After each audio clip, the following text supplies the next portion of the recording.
আপনারা ভালো থাকবেন স্যার, আর আপনাদের শিক্ষার্থীদের নিয়ে অনেক বড় বড় স্বপ্ন আঁকবেন।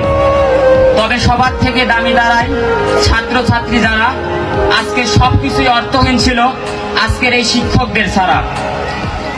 আপনারা ভালো থাকবেন, আর আপনাদের শিক্ষার্থীদের নিয়ে স্বপ্ন আঁকবেন বুকে। ইনশাল্লাহ আপনাদের ভালোবাসায় এই দেশের নীল আকাশটায় রাঙা সূর্য উঠবে জেগে। ভালো আছি, ভালো থাকবেন। হয়তো মোর হবে না এই পথে আর আশা, তাই দুয়ারে রোপণ করে যাই বুকের ভালোবাসা। চলে যাচ্ছি তবু যাচ্ছি না, রেখে যাচ্ছি স্মৃতি।